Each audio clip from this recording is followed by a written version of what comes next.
నిజంగా నువ్వు దుఃఖపడుతున్నటువంటి పరిస్థితికి ఏ కారణమైనా కావచ్చు. ఈ లేఖన భాగం ఎంతమందికి అవసరం ఈ రాత్రి అంటే అందరూ చేతులు ఎత్తారు. నువ్వు దుఃఖపడుతున్నటువంటి పరిస్థితులు ఉన్నవి, అది ఏ కారణం చేత అయినా కూడా కావచ్చు.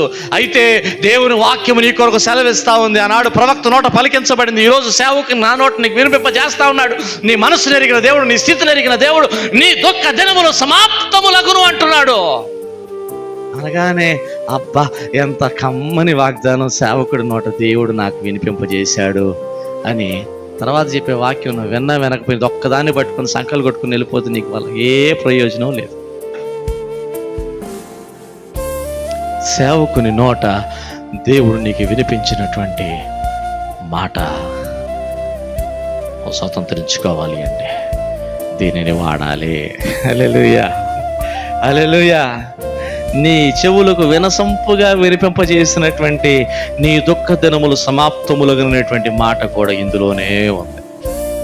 సేవకుడు నోట ఉన్నది కాదు చెప్పింది, ఇందులో ఉన్నది సేవకుడు చెప్పాడు.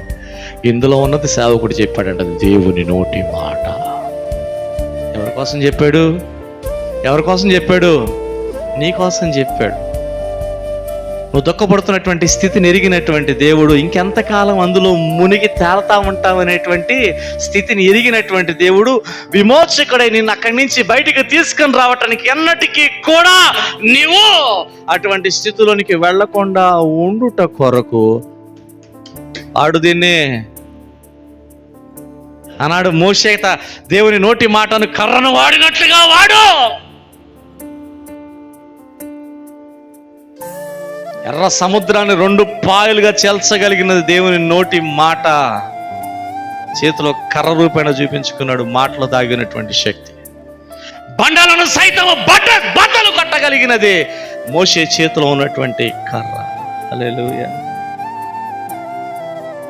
నువ్వు బాధపడుతున్నటువంటి పరిస్థితి ఏదైనా కావచ్చు, దేవుని దృష్టిలో అదొక ఆయనకు ఒక లెక్క అండి, చెప్పండి. కానీ తల మీద చేతులు పెట్టుకోవటం మనం మాటలేదు, ఎందుకంటే దీన్ని వాడటం మనకు చేత కావట్లేదు కాబట్టి.